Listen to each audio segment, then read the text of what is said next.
Assalamualaikum warahmatullahi wabarakatuh. Perkenalkan, nama saya Andi Nur Kamila Aisyah Fikri, Fakultas Ilmu Kesehatan, Prodi S1 Kebidanan semester 1, Universitas Medika Suherman, tahun 2023-2024. Kali ini saya akan menjelaskan tentang sistem reproduksi wanita.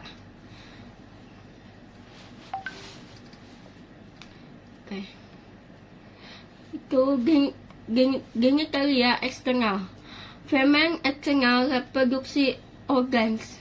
Itu ada mons pubis,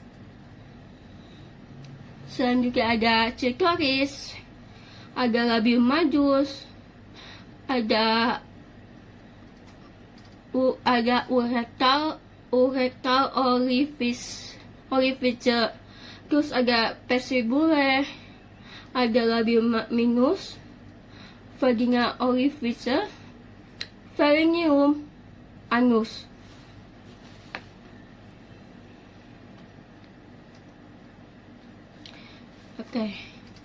Selanjutnya ada mons pubis di atas, anterior, kedua, ketiga pivotal of clitoris, terus ada gas of clitoris, perineum of clitoris, terus ada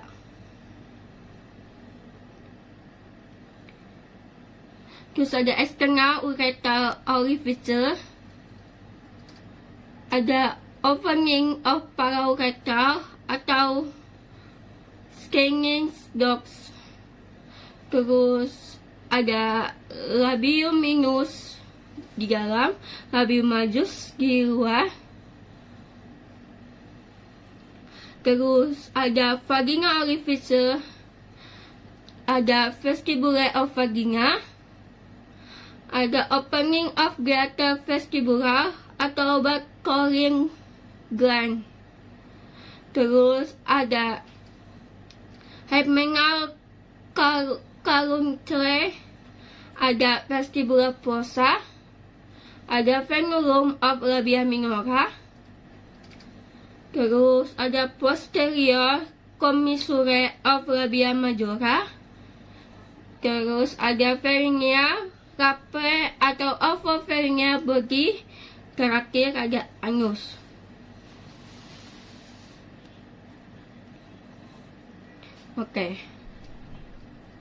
Satu, vulva, area genitalia eksternal wanita yang membentang dari mons pubis sampai tepi perineum.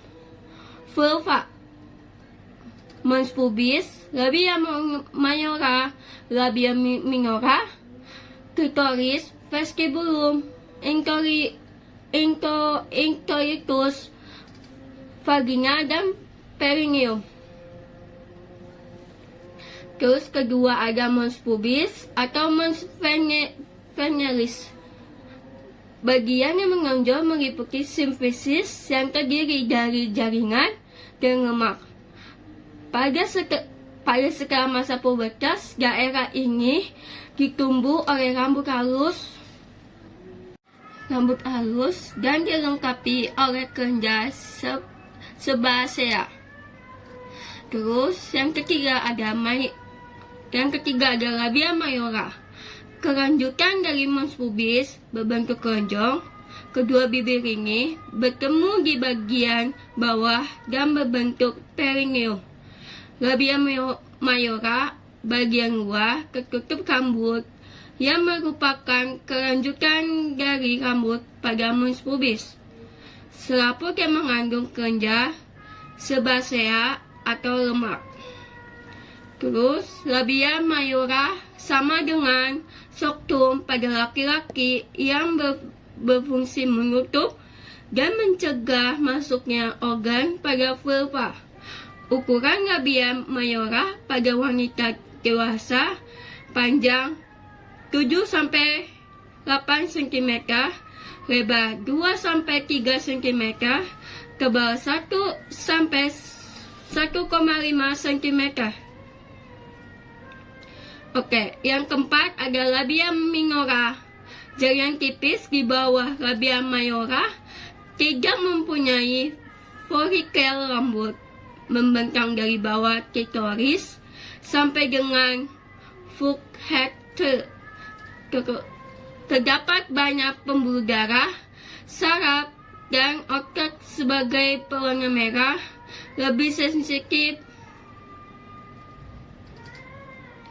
dan bersifat erektik. Terus yang kelima, klitoris.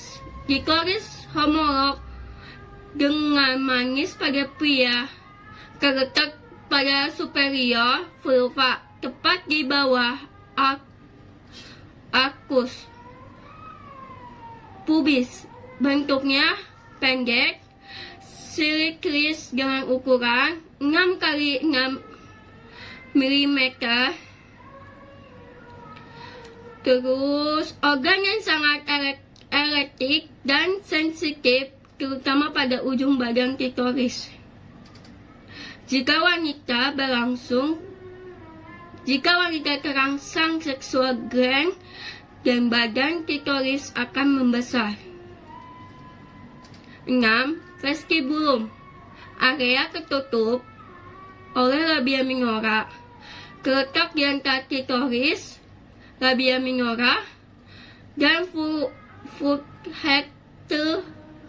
Vestibulum terdiri dari saluran, lubang muara, uretra atau orificium uretral, vagina, ductus glandula balconic kanan dan kiri. Terus yang ketujuh ada hymen atau selaput darah, terdiri dari jaringan ikat kolagen dan elastik. Lapisan tipis yang menutupi sebagian besar dari liang senggama. Di tengahnya berlubang supaya kotoran menstruasi dapat mengalir keluar. Pada saat masih gadis, hymen masih utuh tanpa robekan. Pada dinding bagian dalam terdapat kelenjar Bartolini yang memproduksi sekret untuk membantu pada saat koitus.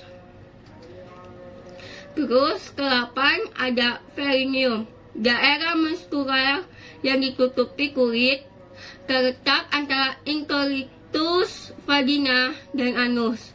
Dapat menopang rongga panggul dan menjaga panggul tetap pada tempatnya.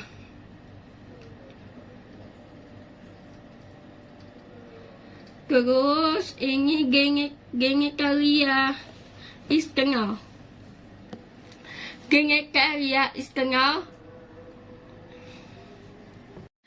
Genitalia internal ada fundus of uterus, uretra atau fallopian tube.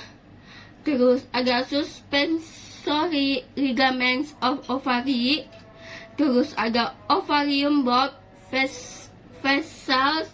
Terus ada vasosalpic, ada vasovarium, bulb ligament, mesometrium, ovarium ligament, body of uterus, ureter bulb vessalis, isthmus, uterusary ligaments, lateral cervic atau cardinal ligament. Terus ada lateral formic, terus ada cervix. Sebelah kanan ada lumen atau cavity of uterus, ada ampula.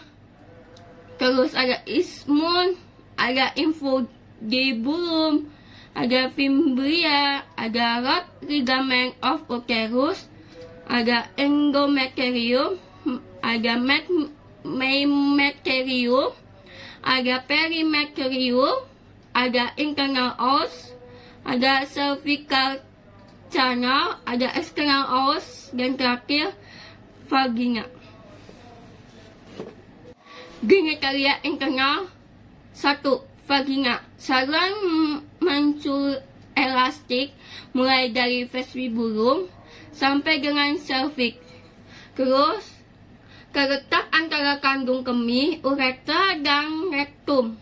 Pada dinding vagina terdapat otot poros dan epitel squamosa.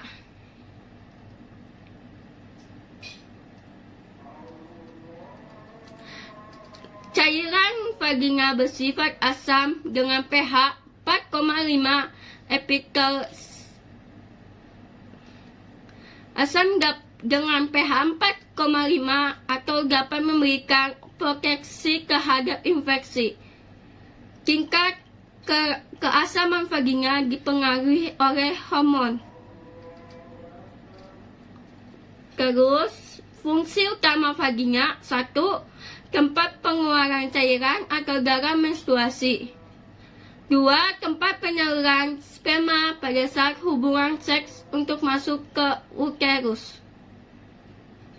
Terus 3. Tempat jalan lahir. 4. Dapat mencegah infeksi. Terus yang kedua, uterus. Organ menstrual berbentuk. Terus 2. Uterus. Organ menstrual berbentuk kantung atau buah pil. 2. Terletak di antara kantong kemih dengan rektum. Posisinya anterfleksi. Terus panjangnya sekitar 7,5 cm, berat kira-kira 60 gram.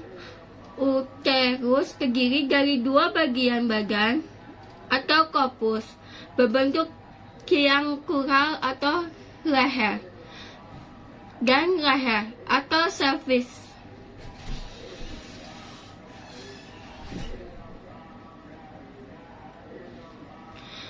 Pada bagian upper berhubungan dengan cervix, pada bagian atas atau fundus uterus berhubungan dengan tubul uterus dan tubul fallopi. Pada bagian tepi samping dengan tubul fallopi disebut korno. Pada bagian antara korpus uteri dengan cervix terdapat area yang menyempit disebut isthmus. Cervix uteri merupakan bagian bawah uterus, panjangnya 2-5 cm, bentuknya silindris.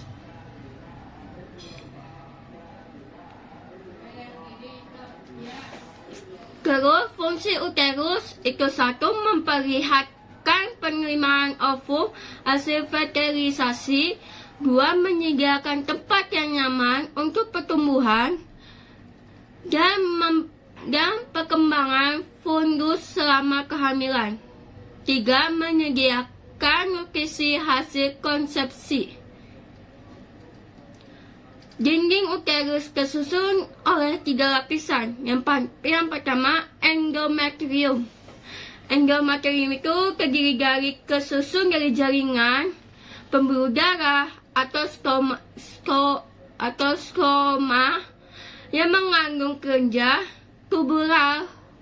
Lapisan superficial meluruh ketika seorang wanita mengalami menstruasi, dan endometrium yang baru terbentuk dari lapisan di bawahnya atau basal layer. 2.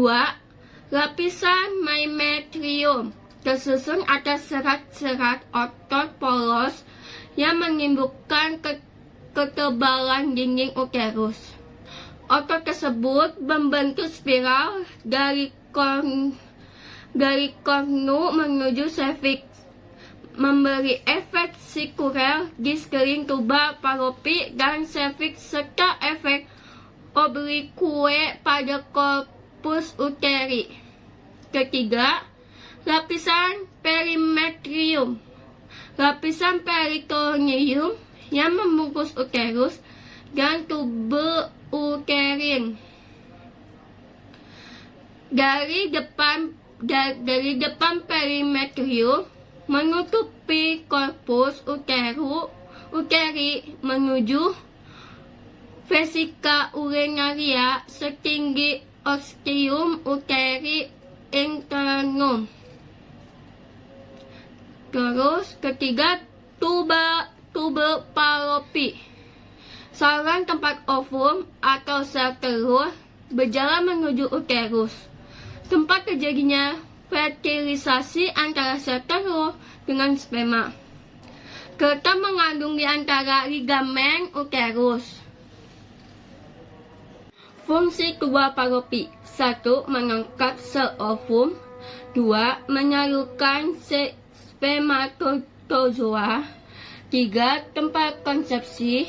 4. Pembuahan dan perkembangan konsepsi sampai bastura. Tubel Fallopi dibagi menjadi 4 bagian. 1. Infundibulum. Bagian ujung tubel Fallopi dan pada bagian akhirnya berbentuk kerompet dengan rumbai-rumbai. Limbilia berperan untuk mengarahkan langsung sel telur dari ovarium ke rumen tubel Fallopi. Kedua, ampula, saluran yang panjang dari tubel Fallopi terletak antara infundibulum dengan isthmus. Normalnya fertilisasi terjadi di ampula. 3. Isthmus, lumen sempit di antara uterus dan ampula tubel Fallopi. 4.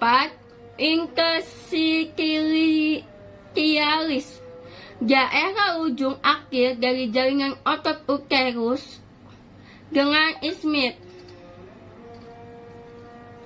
4. Ovarium, kelenjar yang berada di permukaan posterior ligamen rectum di dekat dengan infundibulium.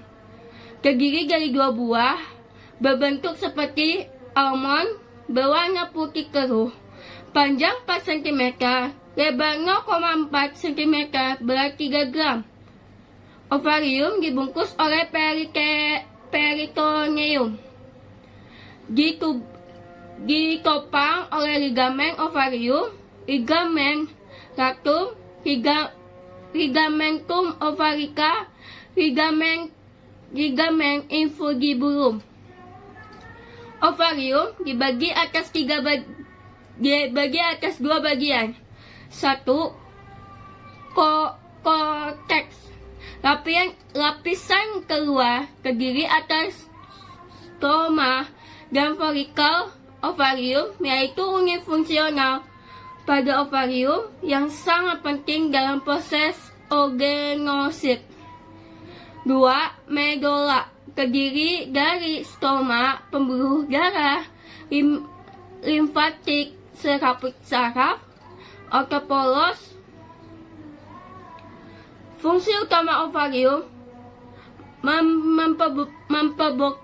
memproduksi sel telur melalui proses oogenesis dan memproduksi hormon seks seperti hormon estrogen, progesteron, dan inhibin yang mengontrol produk SH dari pituitari.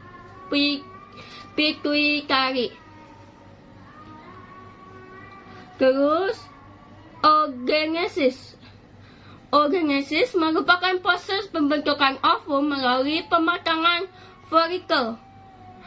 Proses oogenesis dimulai pada masa janin dan berakhir pada saat menopause. Pada saat usia fetus 3-7 bulan,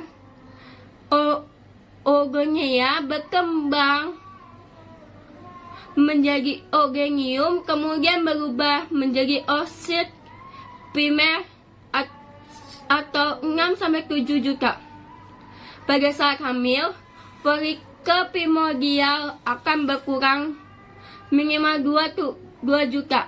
Sampai pada saat pubertas, hanya tersisa 50 sampai 100.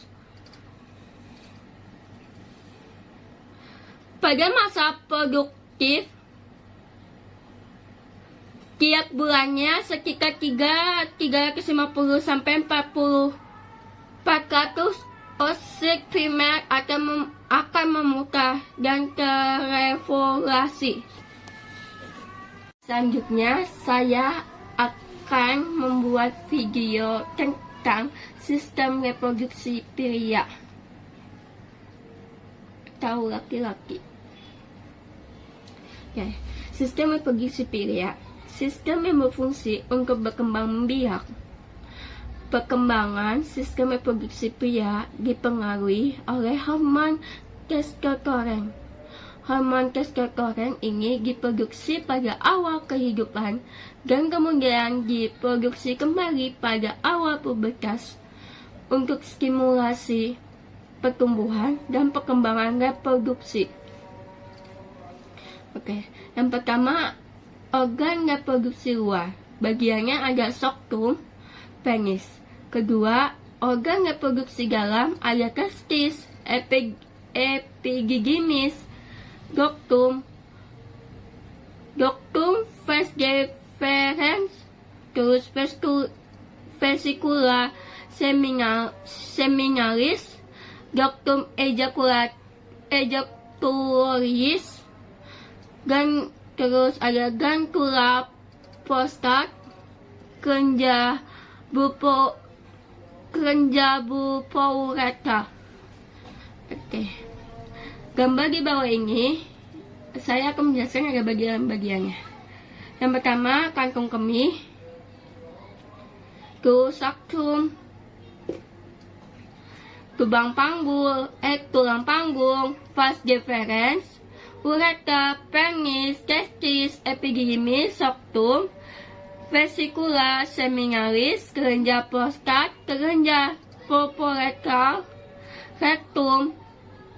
Terus di yang sebelah kanannya ada kantong kemih, vas deferens, terus vesicula seminalis, kelenjar prostat, kelenjar buporeta, terus ada irisan epididymis, irisan testis, epididymis, testis, penis, tubulus semiferus.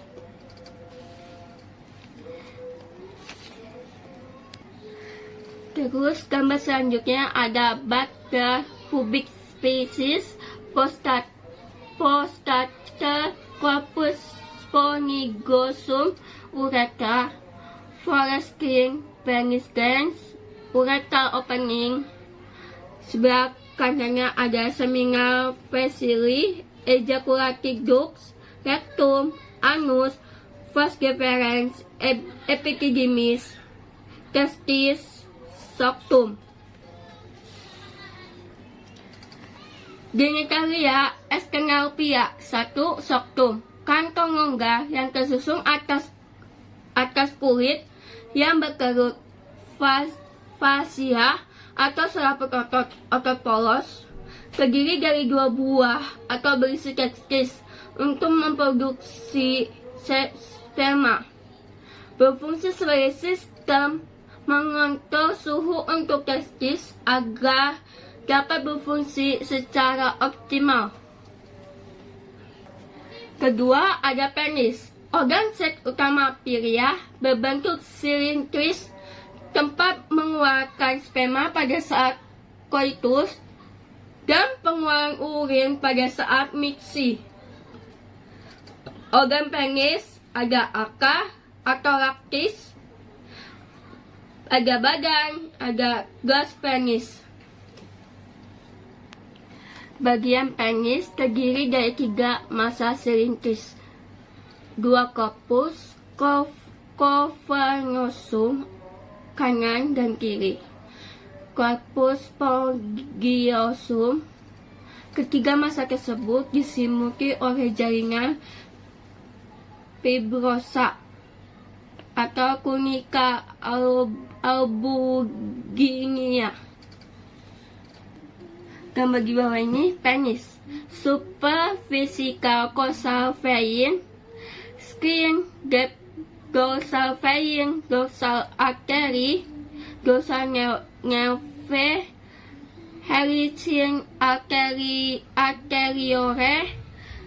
terus cavernosal arterio, topus cavernosum, tunica albuginea. Sebelah kanan ada superficial lateral vein,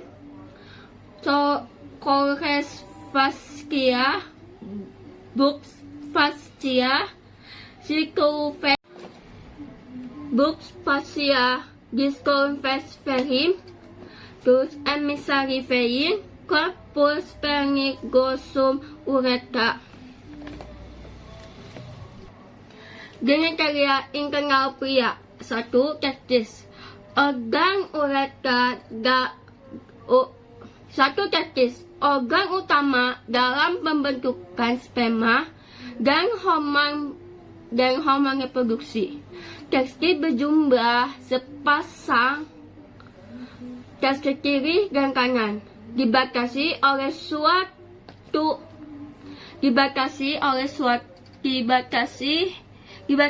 suatu sekatan dari serat jaringan ikat dan otot polos. Biasanya testis kiri agak lebih rendah dari testis kanan. Testis dibagi 3 lapisan. A. Tunica vaginalis atau lapisan terikat. B. Tubulus seminiferous.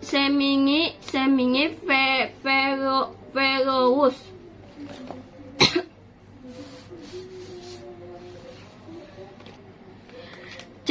Tunica vasculata atau lapisan paling dalam. Bagian sebelah kanan dari saya itu pertama ada spermatic cord, 2 port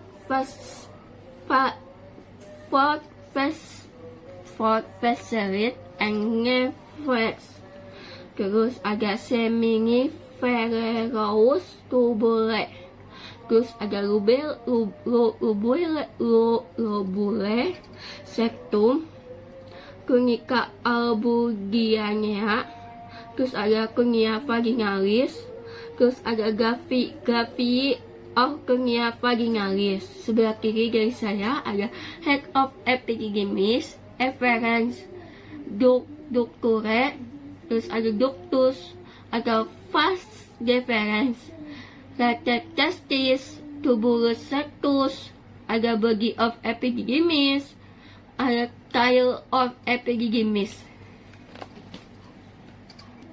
Gambar selanjutnya, yang sebelah kiri dari saya ada spermatic cord, terus ada efferent ducture, ada body of epididymis, ada ductus deferens, ada head testis, ada sterlet tubule.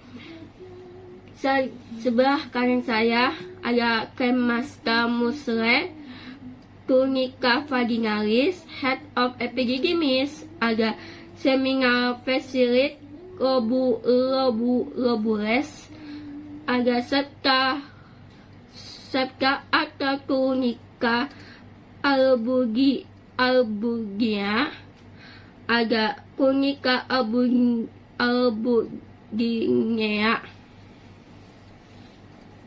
Gambar selanjutnya ada bagian yang sebelah kiri dari saya ada spermatic cord, ada ductus deferens, ada head atau caput epididymis, ada efferens ducture, ada red testis, ada body atau topus epididymis. Sebelah kanan saya ada tunica Tunica vaginalis dibagi menjadi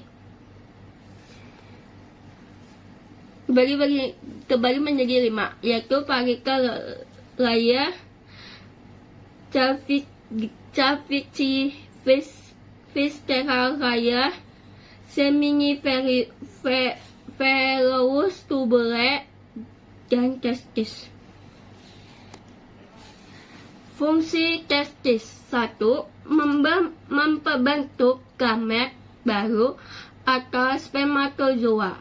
2. Pembentukan hormon testosteron dilakukan oleh sel interstisial. 2. Epididymis, saluran halus yang berkerok-kerok terletak sepanjang atas tepi dan belakang dari testis. Fungsi epididymis: yang A. Mengumpulkan sperma dari testis. 2. Epididymis, saluran halus yang berkerok-kerok terletak sepanjang atas tepi dan belakang dari testis. Fungsi epididymis: A. Mengumpulkan sperma dari testis. B. Tempat proses pematangan sperma dan memproduksi semen. Gambar di bawah ini, yang sebelah kiri dari saya, ada spermatic cord, terus efferents ductule, terus body of epididymis, terus ductus deferens, terus testis, terus ada skylet tubule. Bagian kanan dari saya ada Cemasca musculae, terus Tunica vaginalis, terus ada head of epididymis, ada semina fascioli cobules, ada septa atau Tunica albuginea, terus ada Tunica albuginea.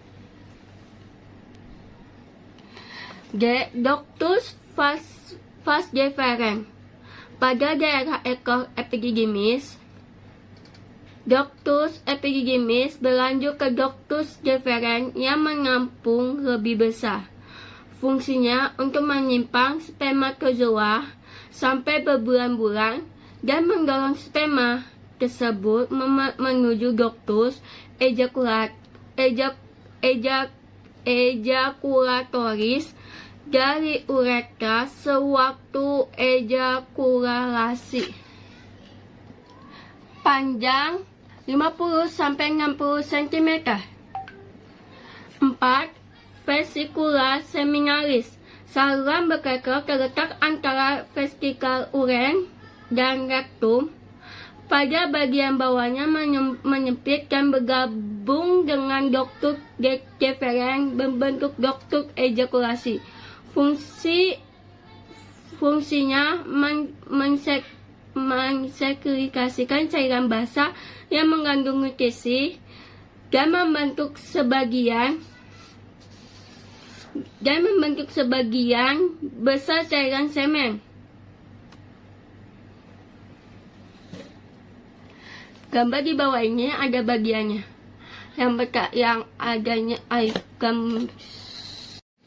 Gambar di bawah ini ada bagiannya. Uretra bangga, ada uretra, ada penis, ada septum, terus ada rektum, ada vesicula seminalis, ada kelenjar prostat, ada saluran ejakulasi, ada kelenjar Cooper, ada vas deferens, ada epididymis. 5. Ductus ejaculatoris dibentuk oleh penyatuan dari vesicula seminalis dengan ductus deferens, mulai dari dasar prostat dan berakhir pada uretra prostat di uretra, berfungsi untuk mengeluarkan sperma agar masuk ke dalam uretra. 6. Vancula prostat, organ kenyal yang mengelilingi pangkal uretra di bawah vesika ureteria. Fungsinya A. Menghasilkan cairan-cairan seperti susu yang bersifat alkali untuk mengeskarisir asiditas vagina. B. Melindungi spermatozoa terhadap tekanan pada uretra dan vagina. C. Meningkatkan motilitas sperma yang optimal pada pH 6,6 sampai 6,5. 7. Kelenjar bupuretra atau kelenjar Koper. Kelenjar kecil bentuknya bundar atau kacang polong berwarna kuning, panjang sekitar 2,5 cm. Fungsinya mensekresi cairan basah yang mengandung mukus ke dalam untuk melunasi dan melindungi serta menghambat semen. Spermatogenesis. Apa itu spermatogenesis? Spermatogenesis proses perkembangan spermatogenia menjadi spermatozoa yang matang atau sperma. Proses spermatogenesis berawal dari adanya sel sistem atau sel induk yang berada pada lapisan luar tubulus seminiferum yang kemudian akan berdiferensiasi menjadi sel imature atau spermatogonia. Spermatogonia terus-menerus berproliferasi menjadi spermatosis primer melalui proses pembelahan mitosis atau 46 kromosom. Setelah spermatosis primer kemudian membelah meiosis menjadi spermatosis sekunder atau 23 kromosom. Sampai kemudian berkembang menjadi spermatozoa menjadi sperma. 22 pasang kromosom adalah kromosom autoson yang mengkodekan karakteristik manusia umum serta sifat-sifat spesifik seperti warna kulit, rambut. Terus kromosom yang tersisa ada kromosom seks yang terdiri dari dua jenis yang berbeda.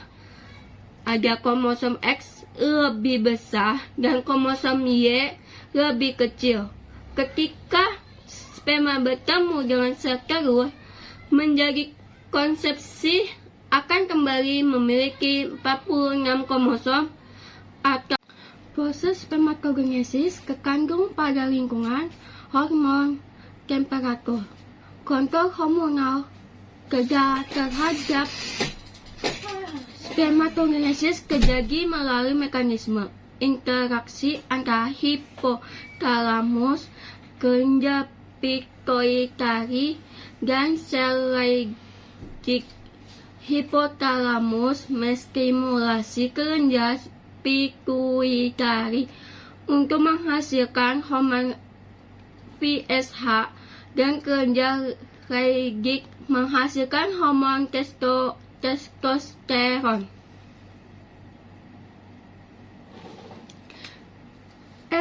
FSH menstimulasi produk protein peningkat androgen oleh sel Sertoli untuk mempertahankan kadar testosteron yang sangat penting dalam mempertahankan spermatogenesis.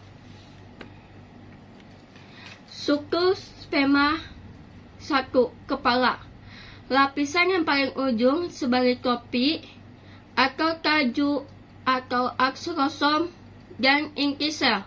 Aksosom mengandung enzim hyaluronidase dan proteinase yang berfungsi untuk menembus lapisan pelindung oknum.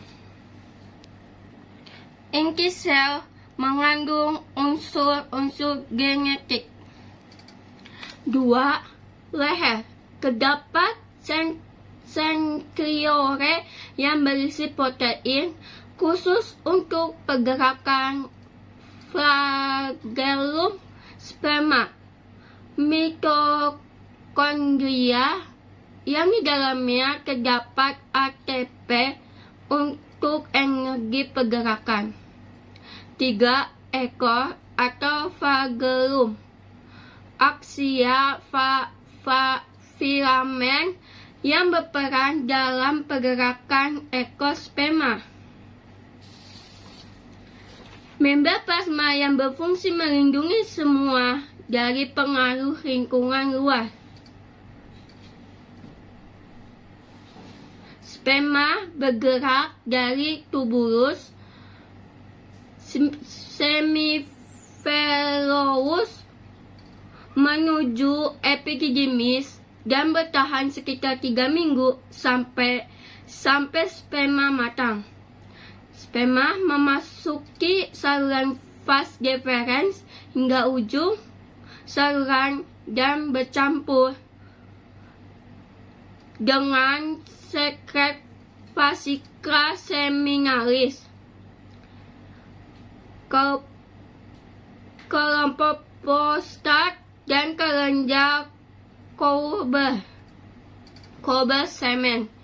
Kemudian semen keluar dari ujung vas deferens menuju sel ejakulatoris, kemudian ke uterus.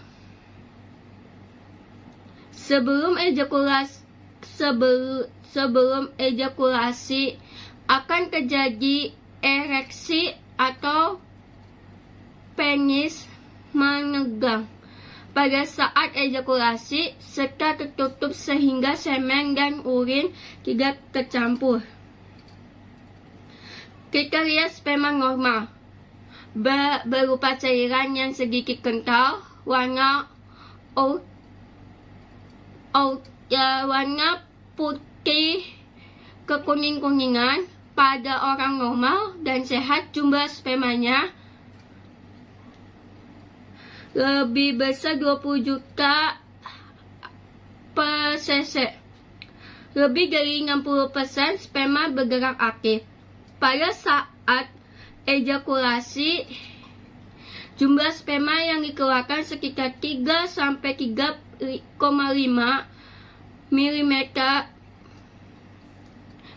mililiter dan sekian mililiternya mengandung 60 sampai 150 juta sperma. Jumlah sperma yang normal harus lebih besar 70%. Semen terdiri atas sperma dan sekresi cairan dari vesikula seminalis, prostat, dan glandula pubulouretaris. pH rata-rata 7,5 pada saat ejakulasi, sekitar 2-4 ml semen dikeluarkan, dan 3 ml semen mengandung 100 juta sel sperma. Sperma dapat hidup 24 sampai 48 jam pada suhu tubuh. Hormon pada pria. Proses spermatogenesis distimulasi oleh 1. Testosteron. Diseleksi oleh sel-sel Leydig yang terdapat di antara tubulus seminalis semiferus. 2.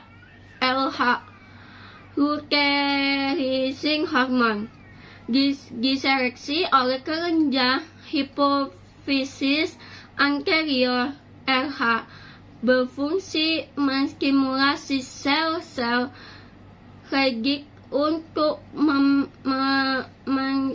mensekresi testosteron. 3.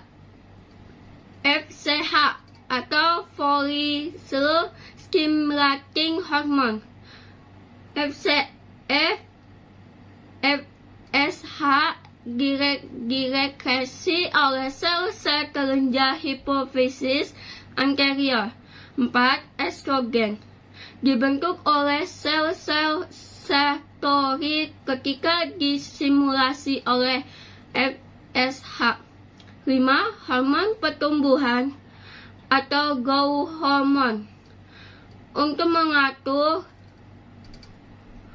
FX metabolisme testis. Secara khusus meningkatkan pembelahan awal pada spermatogenesis. Aktivitas seksual pria. 4 fase respon fisiologis terhadap aktivitas seksual. 1.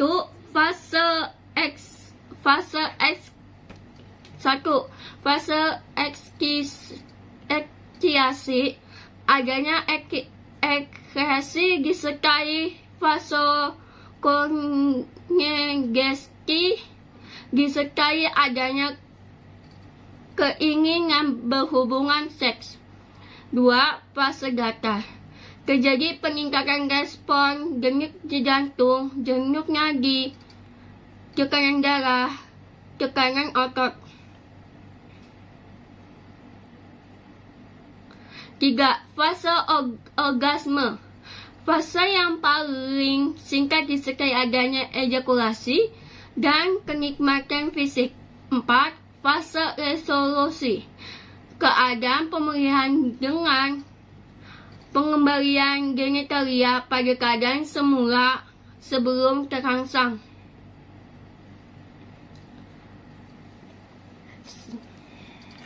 Selanjutnya, tentang anatomi fisiologi payudara.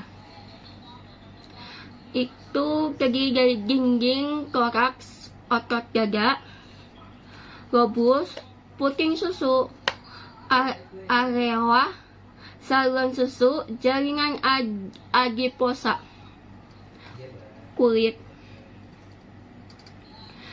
Bentuk luar payudara. A. Corpus mammae. B. Areola. C. Papilla mammae. A. Corpus mammae. Bagian yang membesar corpus terdiri atas 1. Alevolus, jaringan, lemak, sel plasma, sel otot polos, dan pembuluh darah. 2. Lobulus, kumpulan dari alveolus. 3. Lobus, beberapa lobulus yang berkumpul minimal 15-20 lobus pada tiap payudara. ASI akan disalurkan dari alveolus ke dalam saluran kecil atau ductus.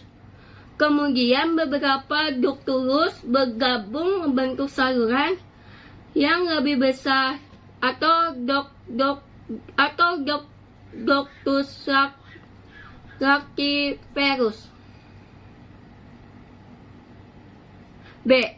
Areola, daerah lingkungan yang terdiri dari kulit yang longgar dan mengalami pigmentasi atau kehitaman di tengah. Di dalam daerah ini sebelum susu besar dan melebar atau sinus lactiferus. Di dalam dinding alveolus maupun saluran-saluran terdapat otot polos yang bila berkontraksi dapat memompa ASI keluar. C. Papila atau puting. Bagian menonjol di puncak payudara. Permukaan papila berlubang kecil atau ostium papillae yang merupakan muara ductus lacicifer, yaitu muara pengeluaran susu terdiri dari jaringan erektik dan ujung saraf sensoris. Bentuk-bentuk puting susu. Inilah gambar bentuk-bentuk puting susu.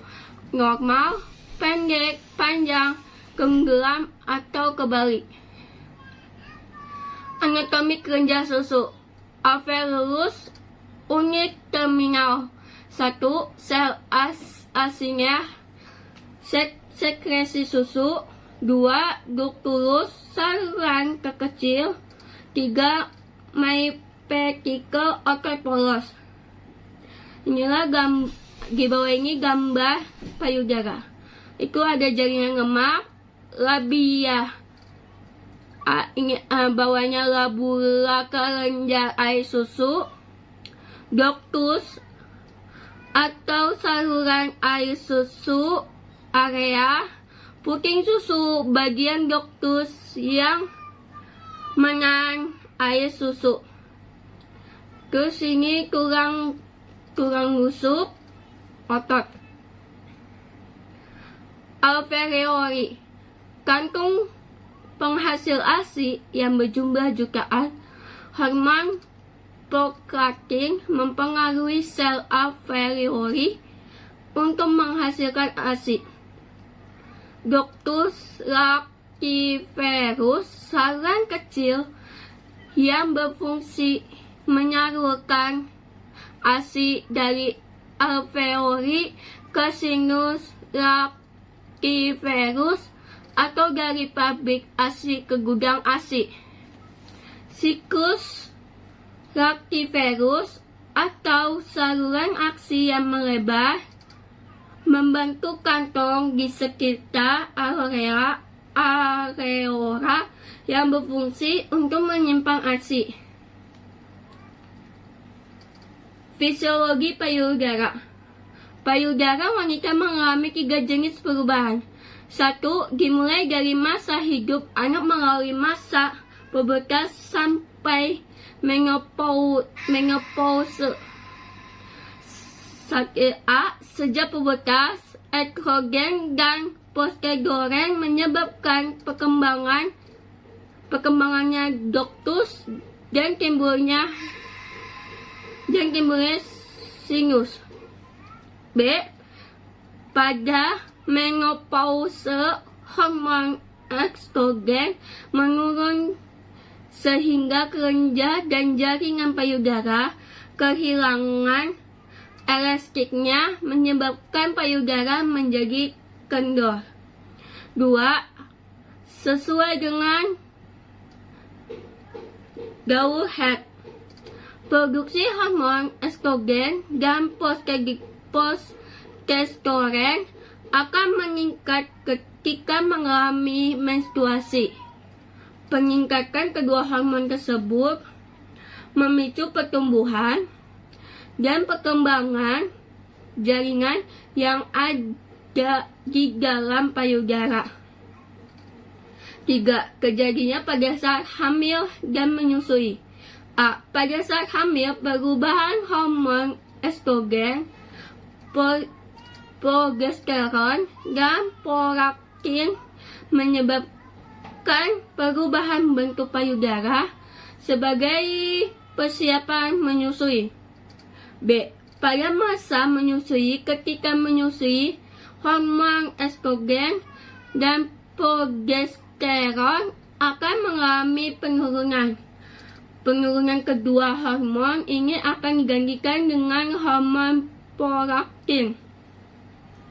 Hormon prolaktin berperan dalam memproduksi ASI, membuat payudara menjadi lebih padat, kencang, dan besar. Adanya sekresi hormon prolaktin memicu terjadinya laktasi di mana alveolus menghasilkan ASI dan disalurkan ke sinus, kemudian dikeluarkan melalui duktus ke puting susu. Refleks proses laktasi. 1. Refleksi prolaktin. A. Hormon yang berpengaruh dalam penghasilan ASI adalah hormon prolaktin yang diseleksi oleh kelenjar hipofisis anterior yang diselimuti oleh PRH. Prolaktin releasing hormone di hipotalamus. B. Makin banyak ASI yang dikeluarkan atau dikosongkan dari payudara, makin banyak ASI yang dibuang. Proses pengosongan payudara sampai pembuatan ASI disebut reaksi prolaktin. 2.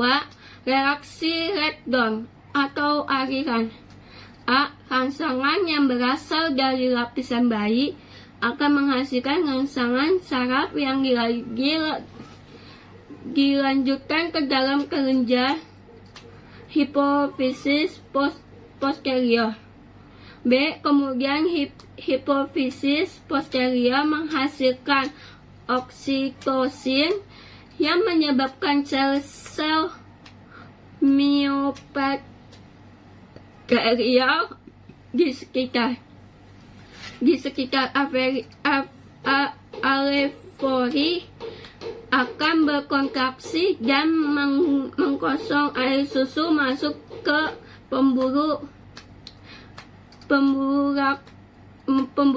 kifas sehingga lebih banyak air susu yang mengalir keluar. Keadaan ini disebut reaksi oksitosin atau Redon refleks.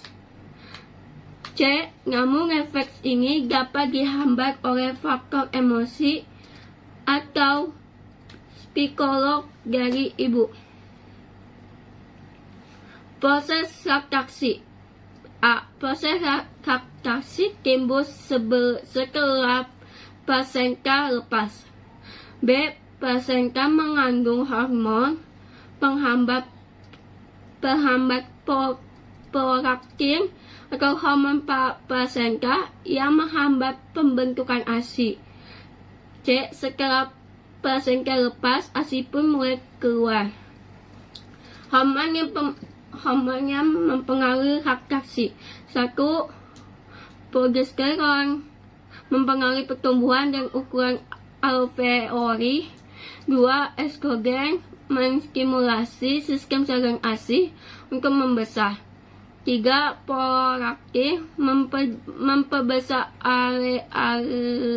alveoli. 4. Oksitosin mengencangkan otot halus dalam rahim dan di dalam laktasi untuk mengencangkan otot halus alveoli untuk memeras ASI. 5. Hormon plasenta laktogen berperan dalam pertumbuhan payudara, puting dan areola sebelum melahirkan pada bulan kelima dan 6 kehamilan. HPL membuat payudara siap memproduksi ASI. Proses pembuangan laktogen. 1. Laktogenesis 1. A. Terdiri pada fase terakhir kehamilan. B. Payudara memproduksi kolostrum. C. Saat ini produksi progesteron meninggi sehingga mencegah produksi ASI yang sebenarnya. 2. Laktogenesis 2. A. Terjadi setelah lahiran plasenta. B. Progesteron, estrogen, HPL turun tiba-tiba dan prolaktin tetap tinggi. produksi ASI besar-besaran. Bila payudara dirangsang, peningkatan prolaktin mencapai puncaknya pada periode 45% 45 menit dan turun kembali 3 jam kemudian. G. Prolaktin menstimulasi alveoli untuk merangsang ASI. G. Laktosin 3. A. Dimulai beberapa hari pertama setelah persalinan, di mana produksi ASI mulai stabil. B. Dipengaruhi seberapa sering bayi menyusui. C. Semakin sering bayi menyusui, produksi ASI semakin banyak. Pengaturan hormon terhadap ASI dibedakan dalam 3 bagian. A. Produksi ASI atau prolaktin. B. Pengeluaran ASI atau oksitosin. C. Pemeliharaan ASI. Pengeluaran ASI. A. Bila bayi menyusui menimbulkan rangsangan saraf yang terdapat dalam glandula pituitaria posterior sehingga mengeluarkan oksitosin. B. Oksitosin menyebabkan sel myopitel alveoli berkontraksi dan mendorong ASI. D. Oksitosin juga dapat menghambat rasa sakit pasca persalinan selama menyusui. Stadium laktasi 1 kolostrum. A. Berwarna kekuningan, mempunyai kadar gizi yang tinggi, sel darah putih dan antibodi. B. ASI susu 2. Air susu peralihan. A. Mulai berwarna putih bening dengan susunan yang disesuaikan dengan kebutuhan bayi. B. Kadar protein rendah, karbohidrat dan lemak tinggi. 3. Air susu matur. A. Pengeluaran ASI penuh sesuai dengan perkembangan. B. Disekresi mulai hari ke-10. Komposisi relatif kontraks. Penghambat produksi ASI. 1. Feedback inhibitor. Penghambat produksi ASI. 1. Feedback inhibitor. A. Suatu faktor lokal bila saluran air penuh mengirim impuls untuk mengurangi produksi. B. Mengatasi saluran dikosongkan secara teratur atau ASI eksklusif dan tanpa jadwal. 2. Stres dan rasa sakit atau rasa sakit. A.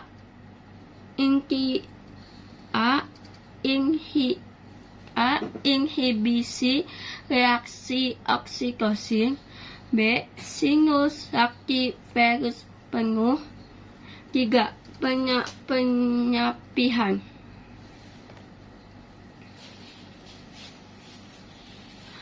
Pengaruh hormonal terhadap sistem reproduksi. 1. Melatonin berpengaruh pada pengaturan sirkuit fotoneuro sampai endokrin reproduksi dengan cara menghambat produksi GnRH dari hipotalamus sehingga sekresi gonadotropin juga menurun. GnRH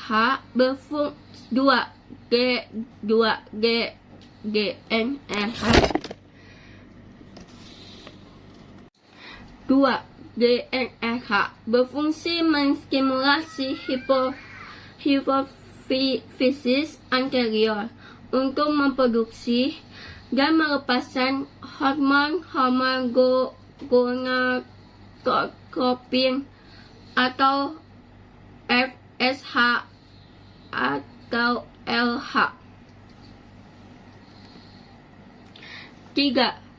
PRF atau prolaktin racing factor berperan dalam menstimulasi dan menghambat produksi ASI. 4. FSH berfungsi memicu pertumbuhan dan pematangan folikel dan sel granulosa di ovarium wanita. 5. LH berfungsi memicu perkembangan folikel atau sel-sel kekak dan sel-sel granulosa, dan juga mencetuskan terjadinya ovulasi di pertengahan siklus. 6. Estrogen pada saat pubertas berperan dalam menstimulasi pengimpunan lemak jaringan subrotan, penumbuhan rambut aksila dan pubis, pertumbuhan payudara, pertumbuhan dan perkembangan uterus, dan berperan dalam siklus menstruasi.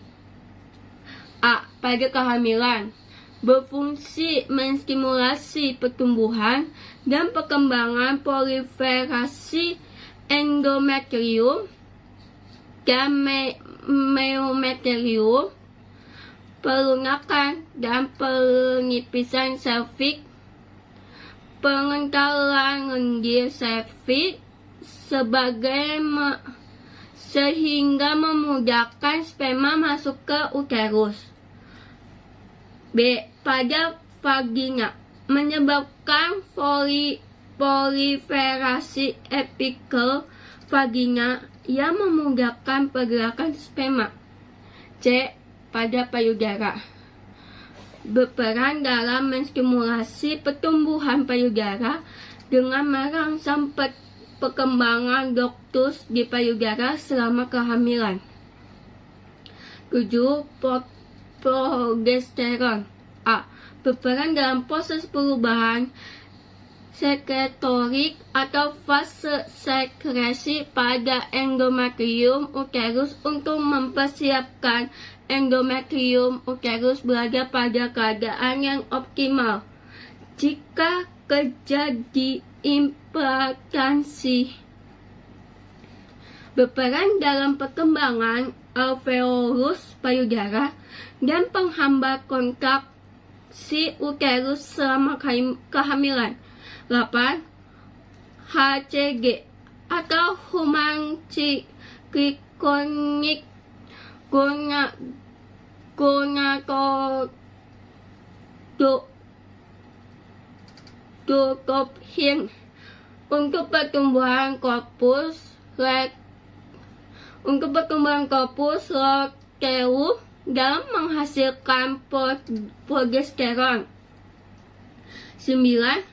LTH atau lactorobic hormone berperan pada laktasi pasca persalinan. Prolaktin memiliki efek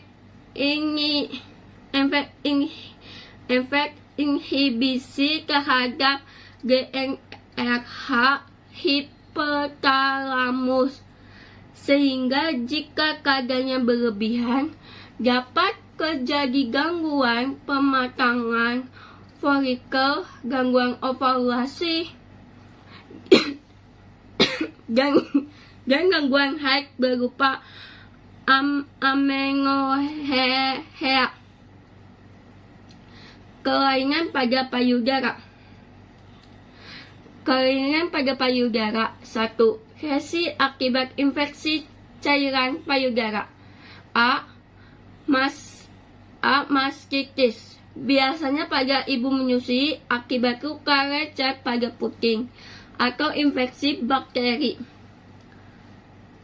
B. Ectasia ductus mamae. C. nekrosis lemak. Kematian sel lemak biasanya karena benturan atau trauma,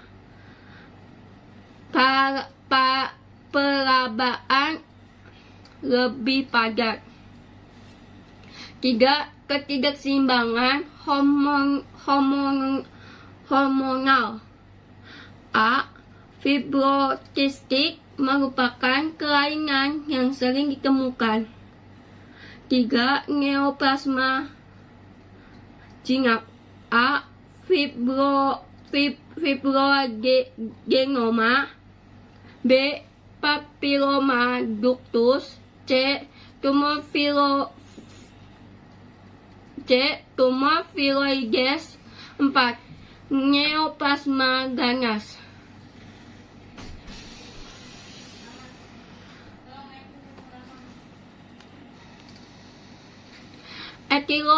Etiologi kanker payudara. A. Usia meningkat biasanya 60 tahun atau bisa lebih muda. B. Riwayat keluarga kanker payudara. C. Faktor keturunan.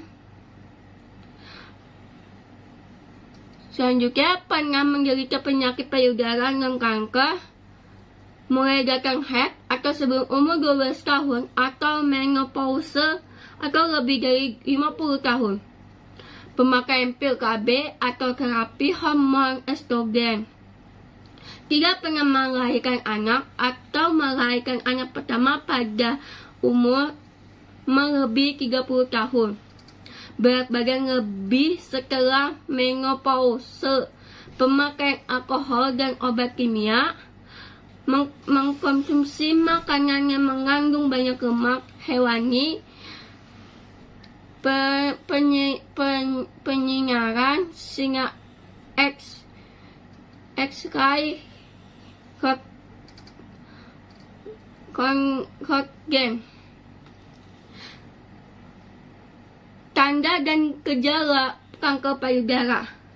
Terdapat benjolan di payudara yang nyeri maupun tidak nyeri. Keluar cairan abnormal dari puting susu berupa tanah, cairan encer pada ibu tidak sedang hamil. Ada pelengkapan dan lekukan pada kulit. Perubahan warna atau tekstur kulit pada payudara. Kejadian luka yang tidak sembuh dalam waktu yang lama. Payudara terasa keras dan padat. Keriput seperti kulit jeruk. Pengeluapan puting susu. Ditemukan luka gores pada pemeriksaan mamografi.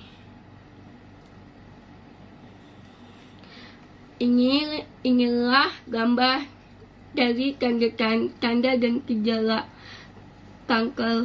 kanker payudara. Penanganan kanker payudara. 1.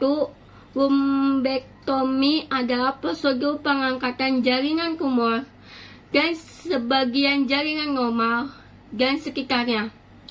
2. Masektomi adalah prosedur mengangkat seluruh jaringan payudara, meninggalkan gas sehingga ia tidak lagi memiliki payudara. 3.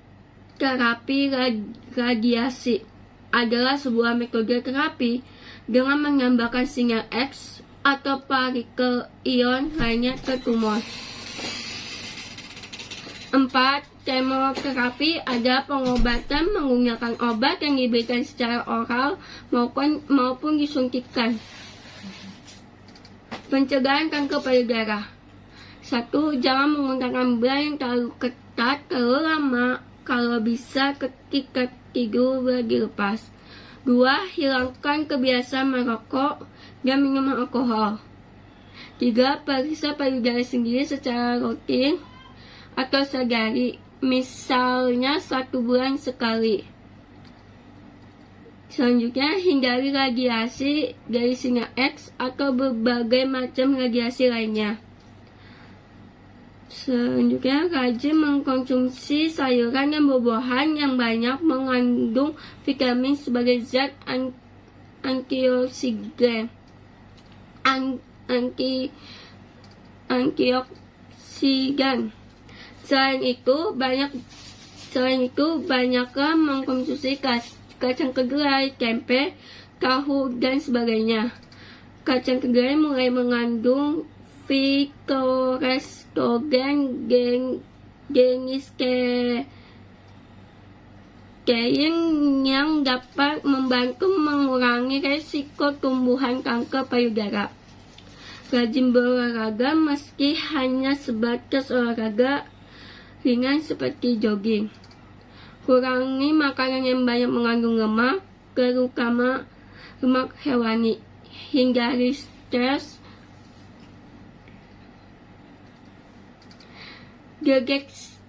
deteksi dini kanker payudara. 1.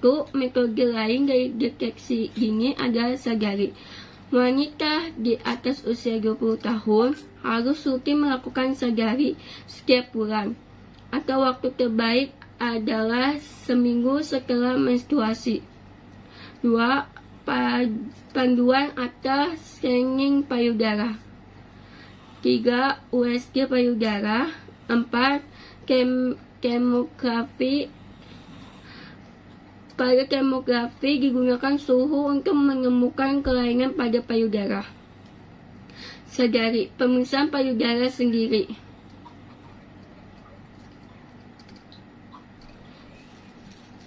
Ini ada Crevius 2R3.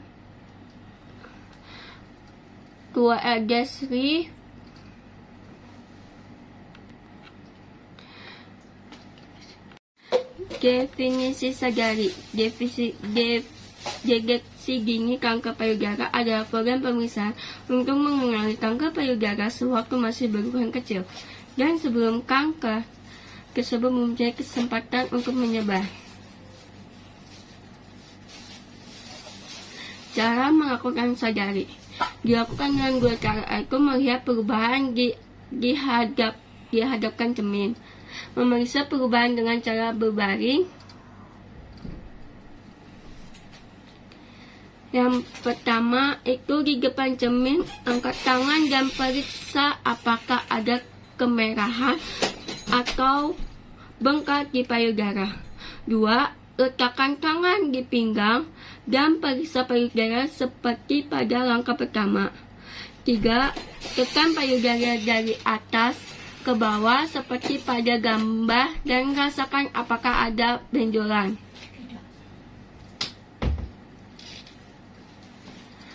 4. Tekan payudara.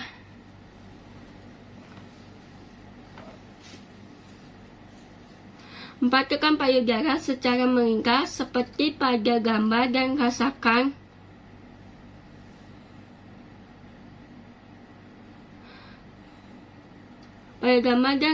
apakah ada benjolan. 5. Tekan payudara ke arah paling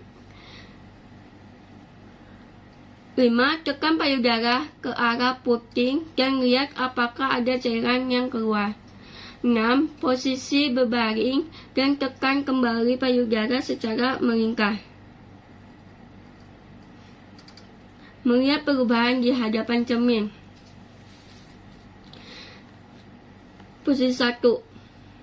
Lihat pada ukuran, bentuk dan keseimbangan bentuk payudara atau simetri serta penampakan kedua puting payudara. Posisi 2, angkat kedua tangan ke atas kepala. Periksa payudara Anda dari berbagai sudut. 3. Berdiri tegak, dihadapkan cermin dengan tangan Anda di samping. Putar ke kiri dan ke kanan untuk memeriksa perubahan pada payudara. Posisi 4, tegangkan otot-otot bagian dada Anda dengan memegang pinggang dan menekan ke bawah.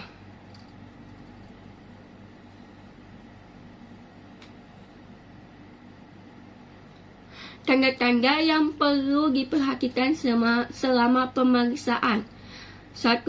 Benjolan di payudara atau ketiak. 2. Perubahan bentuk dan ukuran payudara yang tidak biasa. 3. Kerutan atau lekuk yang tidak biasa pada payudara. 4. Puting payudara ketarik ke dalam. 5. Pendarahan atau keluarnya